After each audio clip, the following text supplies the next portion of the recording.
तो टीवी 9 की सनसनीखेज पर्दाफाश में आज हम खोलेंगे चढ़ावा चोरी के पूरे खेल की परत, जो सिर्फ चोरी तक सीमित नहीं बल्कि एक सुनियोजित घोटाले की ओर इशारा करती है। अब तक चढ़ावा चोरी को लेकर जो खुलासे सामने आए, ये उनसे कहीं ज्यादा चौंकाने वाला है। हमारी पड़ताल में ऐसे दस्तावेज, ऐसे सबूत, ऐसे दावे सामने आए हैं जो भर्ती से लेकर कैश काउंटिंग और मंदिर परिसर में एंट्री तक कई गंभीर सवाल खड़े करते हैं।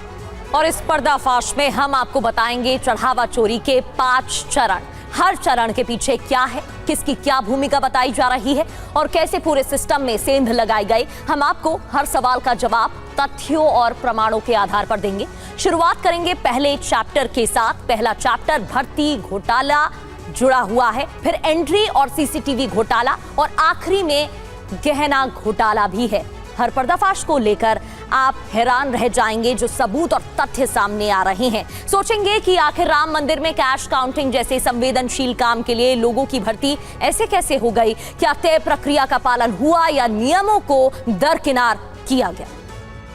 तथ्य आपके सामने रखें, इस वक्त की बड़ी खबर बताएं, करेंगे सवाल। हमारे दो सहयोगी इस वक्त अयोध्या से अभिजीत ठाकुर और कुमार कुंदन इस वक्त हमें कर चुके हैं ज्वाइन, क्योंकि सबसे बड़ी खबर है राम मंदिर चढ़ावा चोरी से अभी एक बड़ी खबर। राम मंदिर के हर वित्तीय लेन देन की जांच एसआईटी करेगी। सोर्सेस के हवाले से इस वक्त की बड़ी खबर यह है कि पिछले 5 साल के हर वित्तीय लेन देन की होगी जांच। राम मंदिर निर्माण कार्य की जांच एसआईटी करेगी। जांच होगी कि निर्माण कार्य में वित्तीय गड़बड़ी तो नहीं हुई।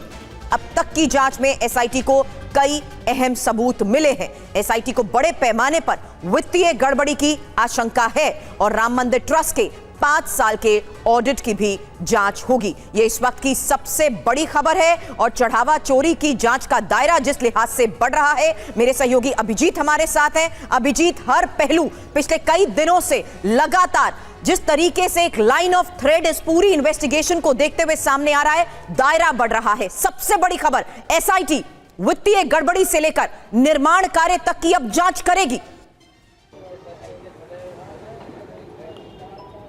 बिल्कुल सुरभि, जब सबसे पहले एसआईटी का गठन हुआ था तो चढ़ावा चोरी के इन्वेस्टिगेशन के लिए गठन हुआ था, लेकिन जैसे जैसे इसमें और गड़बड़ियां सामने आती गई, अहम सबूत सामने आते गए और पूछताछ के आधार पर जो जानकारी सामने आई, उसके बाद अब जो एसआईटी की जांच का दायरा है वो बढ़ता जा रहा है और ड्यूरेशन भी उसका बढ़ा दिया गया है। तो वित्तीय लेन देन से लेकर जमीन की खरीद फरोख्त पर जो गंभीर आरोप लगते रहे हैं वो भी जांच के दायरे में है और ट्रस्ट के सदस्यों की, पदाधिकारियों की उसमें भूमिका क्या रही उसकी भी जांच एसआईटी करेगी। तो निश्चित तौर पर अब बड़े नाम इसमें सामने आएंगे आगे चलकर, क्योंकि जो एसआईटी की प्राथमिक रिपोर्ट थी उसमें भी इस ओर इशारा किया गया था कि ट्रस्ट के सदस्य और पदाधिकारियों की तरफ से बड़ी लापरवाही हुई है। अब जांच इस एंगल से होगा कि क्या वित्तीय लेन देन में भी बड़ी लापरवाही हुई या फिर लापरवाही होने दी गई। उसके अलावा अगर बात करें तो ज़मीन की खरीद जितनी भी हुई उसमें क्या क्या गड़बड़ियां पाई गई, क्या वो सही दर पर खरीदे गए या फिर जानबूझकर लोगों को लाभ पहुंचाया गया,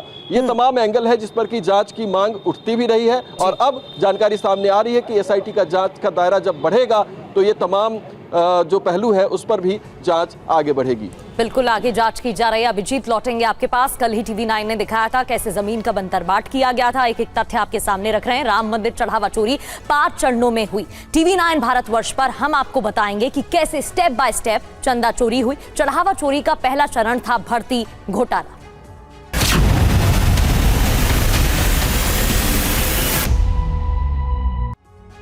खबर यह है कि चरणबद्ध तरीके से चढ़ावे की चोरी की गई। अभियुक्तों की मार्च 2025 में भर्ती हुई। ज्यादातर वीएचपी, आरएसएस से जुड़े हुए थे ये लोग। अनिल मिश्रा ने सभी का इंटरव्यू लिया था। ट्रस्ट में चंपत राय ने अनिल मिश्रा को फैसले लेने का अधिकार दिया था और अनिल मिश्रा ने ही इन सभी का इंटरव्यू भी लिया था। साल 2025 की बात है, मार्च का महीना जब इनकी भर्ती हुई थी और ये तस्वीर भी आप देख रहे हैं। अनिल मिश्रा ने ही सभी से सवाल जवाब किए थे और ये ज्यादातर वीएचपी, आरएसएस से जुड़े।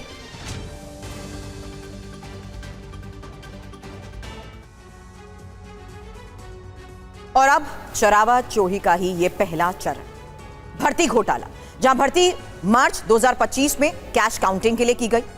कैश काउंटिंग के लिए 10 नए लोगों को बुलाया गया। 2 मार्च 2025 चंपत राय ने 10 लोगों को बुलाया और सभी 10 गणनाकर्मी वीएचपी और आरएसएस से जुड़े हुए थे। चंपत राय ने सभी को अनिल मिश्रा से भी मिलवाया। 4 मार्च 2025 को नए गणनाकर्मी अनिल मिश्रा से मिलने गए। अनिल मिश्रा ने ही सभी 10 लोगों का इंटरव्यू भी लिया। उसके बाद 6 मार्च 2025 को ही 10 नए लोगों की भर्ती की गई। तो चढ़ावा चोरी मामले में भर्ती वाले इस पहलू पर मोहर अभियुक्त अनुकल्प मिश्रा के करीबी दोस्त और ट्रस्ट में कैश काउंटिंग स्टाफ रहे शख्स ने भी लगाई है। हमारे संवाददाता अभिजीत ठाकुर ने उनसे बात की, आपको सुनाते हैं। हम लोग गए थे आदरणीय बाबूजी चंपत राय जी के पास, उन्होंने ही करवाया था। हम लोगों ने उनसे रिक्वेस्ट किया कि बाबूजी अगर कुछ आर्थिक मदद हो जाती, तो उन्होंने ही हम लोग को लगवाया था। अनिल जी भाई साहब इंटरव्यू लिए थे। तो अभिजीत की रिपोर्ट भी आप देख रहे थे, किस तरीके से यहां पर चोरी की जाती थी ये बताया गया, और अनिल मिश्रा ने अभियुक्तों का इंटरव्यू लिया था, ये भी खबर सामने आई है।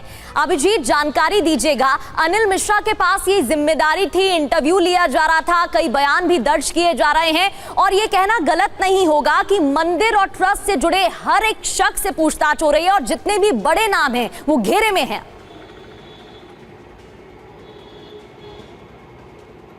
निश्चित तौर पर, और ट्रस्ट के जितने भी सदस्य हैं वो उनकी एक ही बोली रहती है कि अनिल मिश्रा सर्वे सर्वा थे, यानी सारे निर्णय लेने का अधिकार अनिल मिश्रा के पास था। किसको नौकरी पर रखा जाएगा, किसको हटाया जाएगा, किसकी कहाँ ड्यूटी लगेगी, कब किसकी सैलरी जाएगी, किसकी सैलरी कितनी होगी, इतने निर्णय लेने का अधिकार अनिल मिश्रा को चंपत राय के द्वारा दिया गया था, और वही सारे डिसीजंस जो होते थे वो लिया करते थे। तो निश्चित तौर पर उनकी एक भूमिका जो है वो इस हायरिंग में बनती है, क्योंकि कोई फॉर्मल प्रोसेस को फॉलो नहीं किया गया। उनके पास लड़के गए, उनको काम पर रख लिया गया, और उसके बाद उनके बैंक अकाउंट डिटेल्स लेकर उनके तनख्वाह उनकी जो है वो ट्रांसफर होने लगी।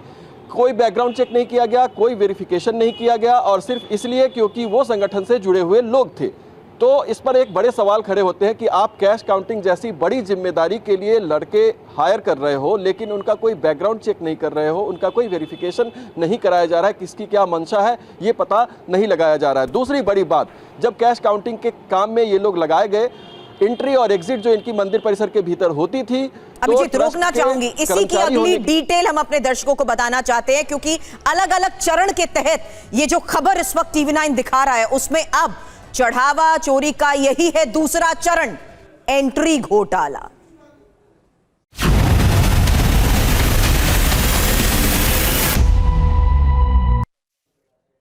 शुरुआत में गणना कर्मियों का कोई कार्ड नहीं बना था। ड्यूटी शीट के जरिए मंदिर परिसर में एंट्री, और TV9 भारतवर्ष के पास ड्यूटी शीट की कॉपी भी है। ड्यूटी शीट में 10 नाम, उनका पता दर्ज, और ट्रस्ट के कर्मचारियों की कहीं कोई चेकिंग तक नहीं होती थी। ड्यूटी का समय सुबह 9 बजे से शाम 5 बजे तक का। तो चढ़ावा चोरी का दूसरा चरण है एंट्री घोटाला, और भर्ती के बाद गणना कर्मियों का आई कार्ड नहीं बना था। ड्यूटी शीट दिखाकर ही मंदिर परिसर में एंट्री मिला करती थी, प्रवेश मिलता था। नए नियुक्त गणना कर्मी ड्यूटी शीट से ही आते जाते रहे, आई कार्ड नहीं था। सुबह 9 बजे से शाम 5 बजे तक ड्यूटी का समय था। दोपहर 1:30 बजे गणना कर्मियों के लंच का भी वक्त होता था, और सभी कर्मचारियों को 18,000 रुपए की सैलरी दी जाती थी। अब चौंकाने वाली बात यह है कि शुरुआत में इनका कोई आई कार्ड नहीं बना था, बस इसी ड्यूटी शीट से इन्हें मंदिर परिसर में मिल रही थी एंट्री। यानी ट्रस्ट से जुड़े गणना कर्मियों को चेकिंग से भी दूर रखा जाता था। अब सुनिए अनुकल्प मिश्रा के दोस्त का क्या कहना है। जो रवैया था ट्रस्ट के जो भी एम्प्लॉइज थे उनको फ्री हैंड था, अगर वो आ जा रहे हैं तो कहीं पर कोई चेकिंग फ्रिस्किंग ये सब उस समय नहीं होती थी। ट्रस्ट के जो आई कार्ड के साथ जिनकी एंट्री या एग्जिट हो उनकी कोई चेकिंग नहीं होती। जी ऐसा था, लेकिन थोड़ी बहुत सिक्योरिटी थी, ऐसा नहीं था कि एकदम फ्री था, लेकिन हाँ थोड़ा बहुत फ्री था। ट्रस्ट के लोगों को थोड़ी रियायत मिलती थी मंदिर में, हाँ जैसे फ़ोन भी अलाउ होता था और कई चीज़ें हैं। कुमार कुंदन भी अयोध्या से इस वक्त हमारे साथ है। और कुंदन, जब से ये खबर आई है उसमें नियुक्ति को लेकर कई सवाल खड़े हुए हैं। अब तो पूरे परिसर किस तरीके से ऑपरेट कर रहा था, कई लूपहोल्स अब सामने आ चुके हैं, जिसमें न सिर्फ हमारे सहयोगी से हुई बातचीत के जरिए ये फैक्ट सामने आए जो अभिजीत ने बात की है उस शख्स से जो पहले यहां काउंटिंग करते थे, बल्कि ये एक पूरे तरीके से ऑपरेट, सुनियोजित तरीके से बेफिक्र होकर कितने महीनों से इस वारदात को, मैं कहूंगी, इसको अंजाम दे रहे हैं, जहां चढ़ावा चोरी का ये आर्थिक भ्रष्टाचार का पूरा मामला बन चुका है। निश्चित रूप से सुरभि, आपको ये बात समझना पड़ेगा कि जिस तरीके से वहाँ पे लोगों को लगाया गया था और जिन लोगों की ड्यूटी लगी थी, ये वो लोग थे जो कहीं न कहीं अनिल मिश्रा से कनेक्टेड थे। कनेक्टेड इस बात को लेकर कि किसी भी चीज़ की अगर हायरिंग होती है तो उसका एक फॉर्मल प्रोसेस होता है। उस प्रोसेस को दरकिनार करके यह उसका जानने वाला है, वह उसका जानने वाला है, सिर्फ इसी आधार पर भाई भतीजावाद का एक तरफ से वहाँ पे हवाला देखा गया और एक तरीके से जिसने जिसको रिकमेंड कर दिया उससे जाके और उसकी वहाँ पे ड्यूटी लग गई। ड्यूटी लगने के बाद भी जो पूरी प्रोसेस होती है, जो नियुक्ति पत्र होता है, जिस तरीके से ज्वाइनिंग लेटर जिसको हम लोग आम बोलचाल की भाषा में कहते हैं, उस तरह का कोई लेटर नहीं था, उसका कोई बायलॉज नहीं था कि आपको कब हटाया जा सकता है, आपको कब रखा जा सकता है। एक तरीके से आपको एक ड्यूटी शीट बना के दे दी गई है, उसी पे आपकी एंट्री हो रही है, उसी पे आपकी एग्जिट हो रही है। तो ये तमाम तरह की चीज़ें इस बात को इंगित करती है कि किस तरीके से अनप्रोफेशनल वे था। और दूसरा, जो सिंडिकेट चल रहा था, उस सिंडिकेट में लोगों की एंट्री हो रही थी। जानकारी यहाँ तक आ रही है कि जो कुछ पुराने लोग थे जिनका काम नोट काउंटिंग का था, उन लोगों को हटाकर इन लोगों को लाया गया था। तो निश्चित रूप से जिन लोगों को लाया गया था, ये लोग एक दूसरे को जानते थे, एक दूसरे से कहीं न कहीं परिचित थे और उसका फ़ायदा मिला और उस फायदे के आधार पर चंदा चोरी या फिर एक तरह से कह सकते हैं कि दान पात्र में चोरी की घटना सामने आई है। इसी बात की जांच एसआईटी भी करने वाली है। एसआईटी का दायरा और बढ़ाया जा रहा है और पिछले 5 सालों का जो भी कुछ लेखा जोखा है, उससे दूध का दूध पानी का पानी होगा, इस बात की उम्मीद की जा सकती है। बिल्कुल, अब निगरानी और बढ़ा दी जाएगी, दायरा बढ़ गया है। एसआईटी की टीम ऑडिट भी करने वाली है, जैसा कि कुमार कुंदन जानकारी दे रहे थे। अब आपको दिखाते हैं चढ़ावा चोरी का तीसरा चरण, सीसीटीवी घोटाला।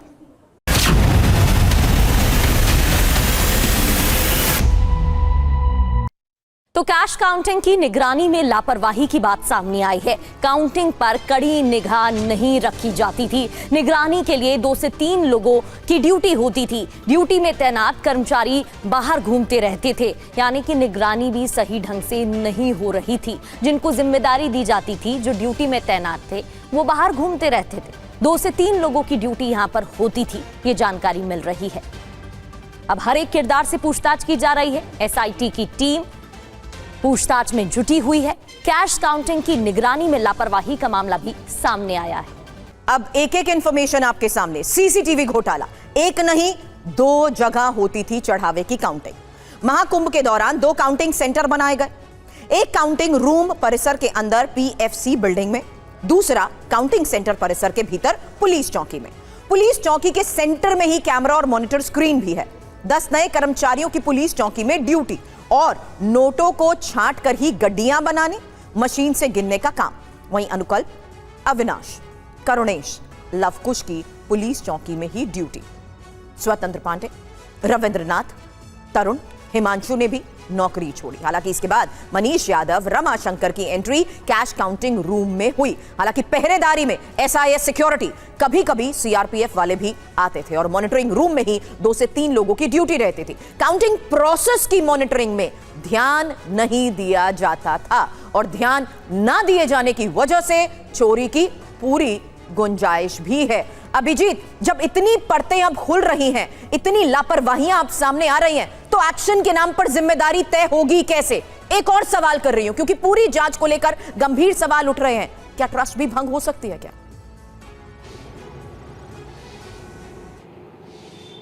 देखिए, निश्चित तौर पर जब जिम्मेदारियां तय होंगी तो पदाधिकारी और सदस्यों को पीछे भी हटना पड़ेगा, यानी कि उन पर भी कार्रवाई होगी। और जब कार्रवाई होगी तो ट्रस्ट में आखिर बचेंगे कितने लोग, क्योंकि सभी कार्रवाई के जद में है। अगर आप बात करें चंपत राय की, इस्तीफा हो चुका है। अनिल मिश्रा इस्तीफा हो चुका है। जो अध्यक्ष हैं अस्वस्थ हैं। उसके अलावा एक सदस्य अन्य हैं जो कि मृत हो चुके हैं। तो ऐसे में ट्रस्ट की संरचना पर भी बड़े सवाल खड़े हो रहे हैं कि आखिरकार इस ट्रस्ट का भविष्य क्या होगा, या फिर ट्रस्ट का पुनर्गठन करने की आवश्यकता है। इस पर भी निश्चित तौर पर विचार करना होगा। भंग करने की मांग तो हो ही रही है कि जांच के दायरे में जब ट्रस्ट आ गया और ट्रस्ट में इतनी बड़ी लापरवाही, गैर जिम्मेदारी देखी जा रही है, तो फिर ट्रस्ट को भंग करके इसको पुनर्गठित किया जाए। तो मांग ये लगातार उठ रही है, लेकिन एसआईटी की जांच पूरी होने तक शायद इंतजार करना पड़े। उसके बाद बड़े फैसले, कड़े फैसले देखने को मिल सकते हैं। बिल्कुल अभिजीत, लौटेंगे आपके पास। कुमार कुंदन भी हमारे साथ बने हुए हैं। कुमार कुंदन, अगर कोई हेल्पर भी घर पर रखता है तो उसकी पूरी जानकारी जुटाई जाती है। यहाँ पर ना आई कार्ड इन लोगों के पास था, ना इनका पूरा पता था, ना इनके पिता का नाम था। इतनी बड़ी जिम्मेदारी दे दी गई और सीसीटीवी निगरानी जैसा इतना बड़ा काम, नाक के नीचे सभी के ये पूरी वारदात चलती रही। किसी ने ये तक नहीं देखा कि निगरानी अच्छे से हो रही है या नहीं हो रही है। लोग बाहर घूमते रहते थे, बस ड्यूटी पूरी करते थे और घर चले जाते थे, और इसके नीचे ये चोरी की वारदात को अंजाम तो दिया ही जा रहा था। निश्चित रूप से ये सारी की सारी नौकरियां सिफारिशी नौकरियां थी, और सिफारिशी नौकरियों के बावजूद एक सबसे बड़ी बात जो होती है, जो पुलिस वेरिफिकेशन और तमाम तरह की चीज़ें होती हैं, क्योंकि राम मंदिर तीर्थ क्षेत्र जो एक अपने आप में एक ऐसा हाइपर सेंसिटिव जोन है जहाँ पे सिक्योरिटी के लिए तमाम तरह के वो अपरेटस लगाए गए हैं, जिसकी लोग एक तरह से कह सकते हैं मिसाल देते हैं। लेकिन जहाँ पे ग्राउंड स्टाफ की ज़रूरत थी, उन ग्राउंड स्टाफ का किसी भी तरीके का कोई पुलिस वेरिफिकेशन नहीं किया गया, उनका कोई चेकिंग नहीं था। सिर्फ उनकी एक ही काबिलियत थी कि वो किसी के जानने वाले हैं, और उसी आधार पे उनको वहां पे नौकरी दी जा रही थी। और ये नौकरी भी इस तरीके से दी जा रही थी कि उसका कोई प्रोफेशनल वे नहीं था, और इसका असर देखने को मिला। और पूरा सिंडिकेट एक तरीके से काम किया, एक ऐसा सिंडिकेट जिसने एक उस घटना को अंजाम दिया जिसके बारे में कोई शायद सोच भी नहीं सकता था, और एक तरीके से आस्था और विश्वास के साथ, एक लोगों के आस्था और विश्वास के साथ जो कुछ भी हुआ उसके हम और आप गवाह बन रहे हैं। लेकिन इतना तय है कि जिस तरीके से एसआईटी जांच कर रही है, जांच के दायरे में, जांच के जद में जो लोग सामने आए हैं और उसका दायरा बढ़ा है, उससे कम से कम इतना ज़रूर पता चलेगा कि जो लोग भी वहाँ काउंटिंग सेंटर और तमाम तरह के ट्रस्टी और सब लोग मौजूद हैं, उनके अगर फाइनेंशियल रिकॉर्ड चेक किए जाएंगे तो इस तरह की जो बातें समझ निकल कर सामने आ रही है कि फलाना व्यक्ति कुछ नहीं था, आज बहुत कुछ हो गया, उस बीच का जो कैसे कुछ से बहुत कुछ हुआ, वो सारे कुछ एसआईटी में ज़रूर सामने आ जाएगा, और निश्चित रूप से उस पर कार्रवाई होगी, इसकी बात उम्मीद की जा सकती है। लेकिन इन सब के बीच ये भी खबर आ रही है कि एसआईटी जांच का जब दायरा बढ़ाया गया है, तो जो ट्रस्ट की बैठक थी, उस बैठक को भी शायद अब 6 तारीख से आगे करने की बात हो रही है, क्योंकि ये हो रहा है कि जब एसआईटी अपनी रिपोर्ट सौंपे उसके बाद फिर हम लोग मीटिंग करें, और उस मीटिंग में फिर फैसला करें कि आगे की रणनीति क्या होनी चाहिए, जिसमें चंपत राय का इस्तीफा भी मंजूर होना है और भी तमाम तरह की चीजें शामिल हैं। ठीक है, यानी कि बैठक भी आगे, अब इसकी भी तारीख बढ़ाई गई है। आगे बढ़ते हुए चढ़ावा चोरी का चौथा चरण भी जान लेते हैं, जो कि है गहना घोटाला।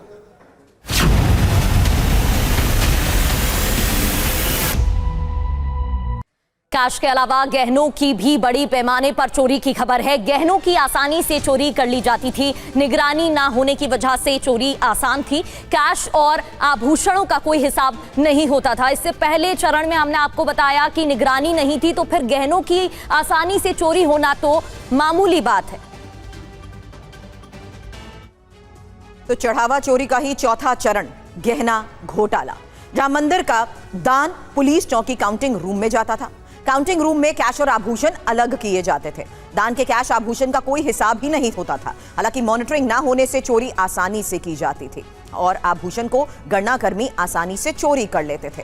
नए गणनाकर्मी दान के आभूषण को गायब करते थे, जिससे यह साफ है कि किस तरीके से सुनियोजित तरीके से सीसीटीवी कैमरास की निगरानी के बावजूद ब्लाइंड स्पॉट्स तक इन्हें पता थे, और उसी की बदौलत नए गणना कर्मी दान के आभूषणों को करते थे गायब। वहीं सूत्रों के मुताबिक चढ़ावे में आने वाली ज्वेलरी का भी कोई हिसाब किताब नहीं रखा गया, जिस वजह से चढ़ावा चोरी के लिए चोरी करना आसान हो गया। चोरों के लिए ये बहुत आसान बन गया था, और यही कारण है कि सिक्योरिटी भी है। सुनिए अनुकल्प मिश्रा के दोस्त का इस मुद्दे पर क्या कहना है। सिक्योरिटी होनी चाहिए। हमारे हिसाब से जितनी सिक्योरिटी आम नागरिक के लिए है, अगर उसकी आधी भी सिक्योरिटी अगर ट्रस्ट के लोगों के लिए हो जाए तो वो बेहतर रहेगा। अभिजीत, सवाल कई हैं, और जब हम दानदाताओं से भी बात करते थे तो वो बताते थे कि उनके पास तो कोई चिट नहीं आती थी, कोई सबूत नहीं होता था कि उन्होंने जो चढ़ावा दिया है उसका कोई रिकॉर्ड हो। इसके बाद इन्हीं आभूषणों को पिघाल दिया जाता था और बैंगलोर तक। मेरा सवाल यह है, रिकवरी इंपॉर्टेंट है, लेकिन पैरेलली जांच के इस दायरे में यह जानना भी जरूरी है कि ये तार किस किस के कहां तक जुड़े हैं।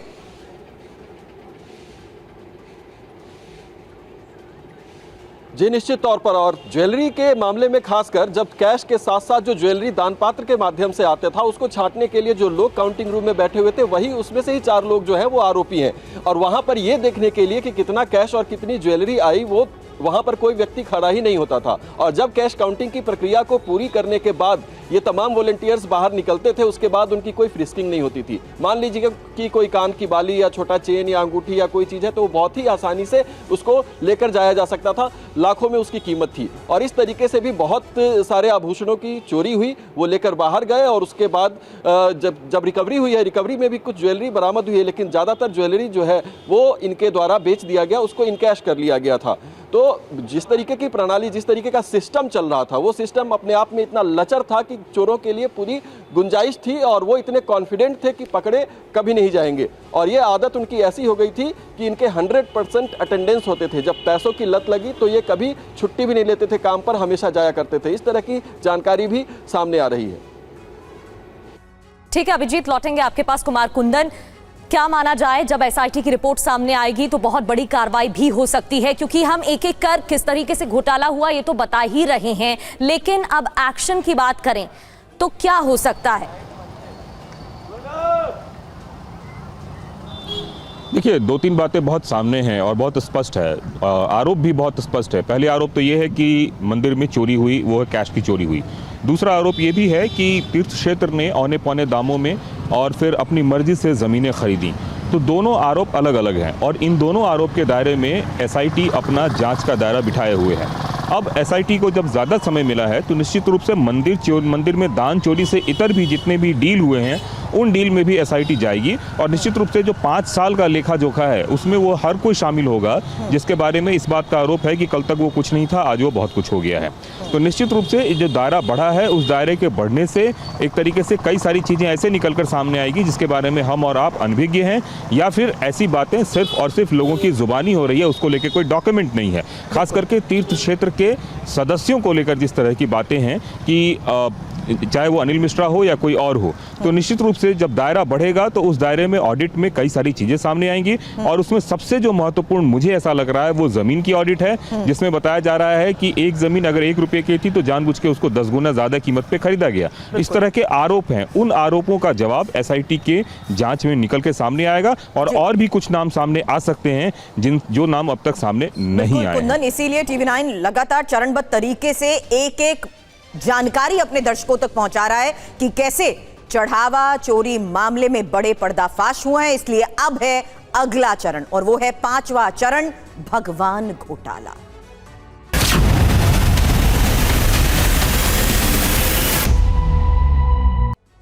चंदा चोरी का ही पहली बार फरवरी 2026 में पता चला और सुभाष श्रीवास्तव को जानकारी दी गई। सुभाष श्रीवास्तव का जवाब प्रभु देख ही रहे हैं, कौन सा हमारे आपके घर से जा रहा है।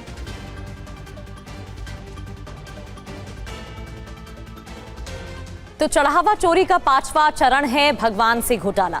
फरवरी 2026 में चढ़ावा चोरी के बारे में पता चला। गणना कर्मी ने सुभाष श्रीवास्तव को बताया। गणना इंचार्ज सुभाष श्रीवास्तव का जवाब आया, प्रभु देख ही रहे हैं कौन सा हमारे घर से जा रहा है। सूत्रों के हवाले से ये जानकारी मिल रही है। अभिजीत, अगर फरवरी में इस बारे में पता चल गया था तो फिर ये बात सामने क्यों नहीं आई और जितने भी बड़े लोग हैं जो बड़े पद पर हैं उनकी तरफ से कोई कार्रवाई क्यों नहीं की गई? देखिए, जो काउंटिंग की प्रक्रिया में लगाए गए वॉलंटियर्स थे उनके द्वारा ही सबसे पहले ये मुद्दा उठाया गया और उनके बीच में इस बात को लेकर आक्रोश भी रहता था कि आखिरकार कोई कार्रवाई क्यों नहीं की जा रही है। जितने ये लोग काउंटिंग में लगे हुए हैं उनमें से कुछ लोग पैसों की चोरी कर रहे हैं, आभूषणों की चोरी कर रहे हैं और बाहर उनकी ज़िंदगी जो है वो अचानक से बदलती जा रही है। कोई ज़मीन खरीद रहा है, कोई प्रॉपर्टी खरीद रहा है, गाड़ियाँ खरीद रहे हैं। तो उनके लाइफस्टाइल को देखते हुए, क्योंकि सभी आपस में दोस्त थे, एक दूसरे के परिचित थे, इसलिए उनके लाइफस्टाइल में आ रहे बदलाव को देखते हुए इस बात का सबसे पहले शक हुआ और उसके बाद जब लोगों ने देखा कि किस तरीके से ये हो रहा है तो इसकी सूचना सुभाष को दी गई, क्योंकि वो इसकी पूरी जिम्मेदारी उनकी थी। लेकिन उनका जवाब क्या था? उनका ढुलमुल रवैया था। उन्होंने कहा कि प्रभु सब देख रहे हैं, हमारे आपके घर से तो कुछ जा नहीं रहा है और उन्होंने इस बात को आई गई कर दिया। लेकिन ये इतना बड़ा मामला निकला जो कि आज आपके सामने है कि लाखों रुपए की रिकवरी हो चुकी है, करोड़ों रुपए की प्रॉपर्टी और जो ज़मीनें हैं उसमें इन्वेस्टमेंट किए जा चुके हैं। तो इसका स्केल बहुत बड़ा था, लेकिन हमेशा अनदेखी, हर स्तर पर अनदेखी की गई। जो जिम्मेदार लोग थे उन तक ये बात संज्ञान में पहुंची, और एक बार नहीं, एक से ज़्यादा बार पहुंची, लेकिन उन्होंने इस पर ध्यान नहीं दिया। ऐसे भी सदस्य हैं, इन 10 में ही कुछ लोग ऐसे भी हैं जो कि इसी मुद्दे को देखते हुए उन्होंने नौकरी भी छोड़ी। यानी उनका कहना था कि हमारे सामने ये सब हो रहा है, एक न एक दिन सभी फंसेंगे, इसलिए हम इस काम से खुद को अलग कर लेते हैं। अभिजीत ठाकुर, कुमार कुंदन, अयोध्या से हमारे दो सहयोगी चरणबद्ध तरीके से, जिस तरीके से बड़े खुलासे हुए, एक एक जानकारी हम तक पहुंचा रहे हैं। और खबर ये भी आ रही है कि चढ़ावा चोरी के बाद राम मंदिर में अब सुरक्षा बढ़ा दी गई है, जहां कर्मचारियों की एंट्री एग्जिट पर भी तलाशी अब जरूरी है। पहले बाहर निकलने पर तलाशी नहीं होती थी। सुरक्षा व्यवस्था की समीक्षा के बाद बड़ा फैसला, अब कोई कर्मी बिना जांच के बाहर नहीं जा सकेगा। एंट्री और निकास दोनों जगह पर जांच और सख्त। तो चढ़ावा चोरी मामले में पुलिस का बड़ा एक्शन भी सामने आया, जहां मंदिर के व्यवस्थापक गोपाल राव समेत 10 लोगों से पूछताछ की गई है। पुलिस ने लवकुश के पिता बच्चूलाल मिश्र को हिरासत में लिया है और 3 गिरफ्तार अभियुक्तों के पैतृक घरों पर भी रेड की गई है। पुलिस को जांच के दौरान पता चला है कि लवकुश की पत्नी सुप्रिया के बैंक खाते में सालाना 24 लाख रुपए के लेन देन हो रहे थे। पुलिस अब इस बात की तह तक पहुंच रही है कि एक गृहिणी सुप्रिया के पास इतनी बड़ी राशि कहां से आ रही थी। अयोध्या में चढ़ावा चोरी मामले के बीच अब राम मंदिर ट्रस्ट से जुड़ी 2021 की जमीन डील भी सुर्खियों में है। दावा है कि 18 मार्च 2021 को एक ही दिन में हुई 2 रजिस्ट्रीज में वही जमीन पहले 2 करोड़ रुपए में खरीदी गई और 10 मिनट बाद ही 18 करोड़ 50 लाख रुपए में ट्रस्ट को बेच दी गई।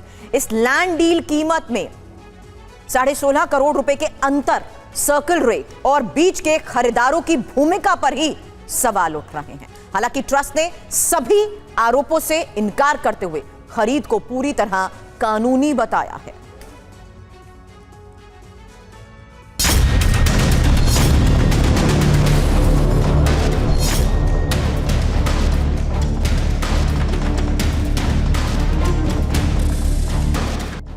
दस मिनट, 2 रजिस्ट्रियां, 16 करोड़ का खेल। 2 करोड़ में खरीद, फिर 18 करोड़ में बिक्री।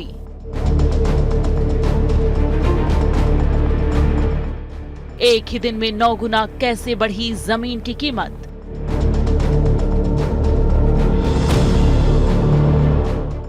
चढ़ावा चोरी के किरदार, राम मंदिर से कमाई बेहिसाब।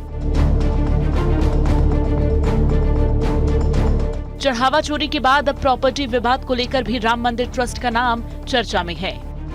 तारीख 18 मार्च 2021। एक ही दिन में हुई 2 रजिस्ट्रियों ने कई बड़े सवाल खड़े किए हैं। दस्तावेजों के मुताबिक 18 मार्च 2021 को पहली रजिस्ट्री में जमीन मालिक कुसुम पाठक ने अपनी जमीन सुल्तान अंसारी और रवि मोहन तिवारी के नाम बेची। इस पहली डील में जमीन की कीमत सिर्फ 2 करोड़ रुपए थी, लेकिन रजिस्ट्री रिकॉर्ड बताते हैं कि उसी जमीन का सरकारी सर्कल रेट 5 करोड़ 79 लाख 84 हजार रुपए था। वहीं पहली रजिस्ट्री पर करीब 40 लाख 55 हजार रुपए स्टाम्प शुल्क जमा किया गया था और ये दस्तावेज उप निबंधक कार्यालय सदर अयोध्या में रजिस्टर हुआ। लेकिन कुछ देर बाद उसी जमीन की दूसरी रजिस्ट्री की गई, जिसकी कीमत 18 करोड़ 50 लाख रुपए हो गई। अब सबसे बड़ा सवाल दूसरी रजिस्ट्री से खड़ा हुआ कि एक ही दिन 10 मिनट बाद वही जमीन दूसरी डील में आगे कैसे बेची गई।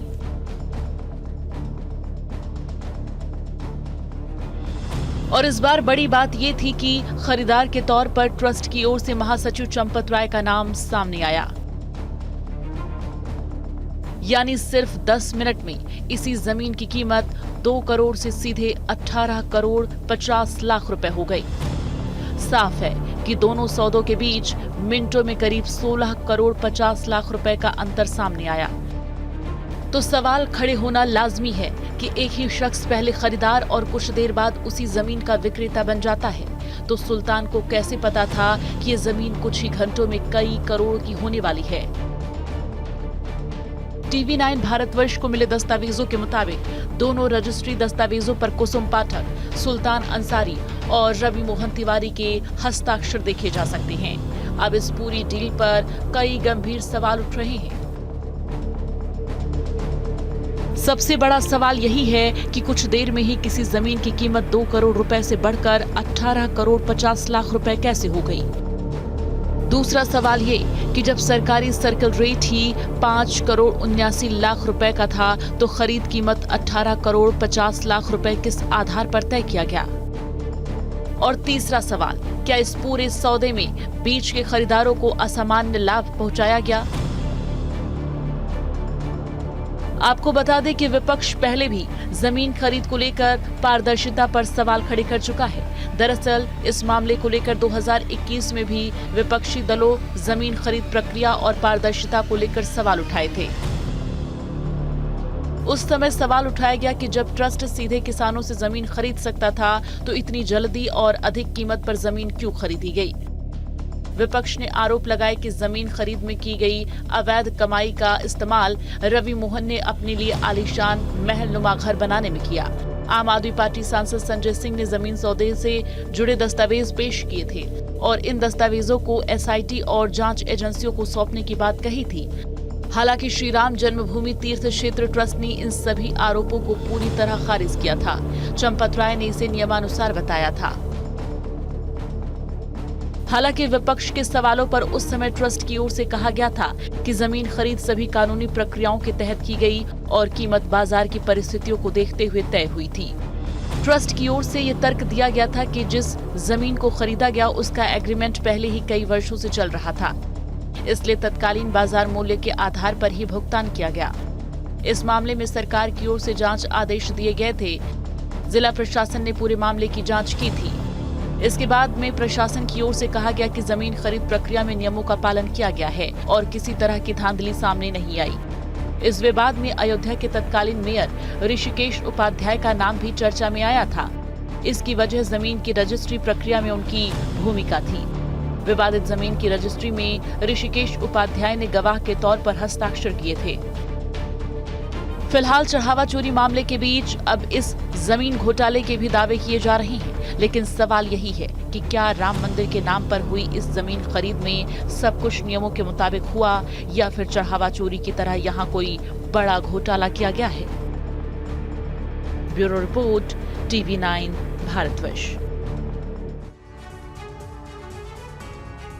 तो TV9 से बातचीत के दौरान मंदिर समिति नृपेंद्र मिश्र ने खुद भी कहा था कि जमीन खरीद में पारदर्शिता नहीं बरती गई। कि जानते हुए कि यह नजूल लिखा हुआ है आपसे क्रय करे, क्योंकि उस सिक्योरिटी की आवश्यकता थी। तो कुछ कठिनाइयां थी उस समय, लेकिन फिर भी मैं कहूँगा कि प्रोसेस उस समय भी और ट्रांसपेरेंट होता तो अच्छा था।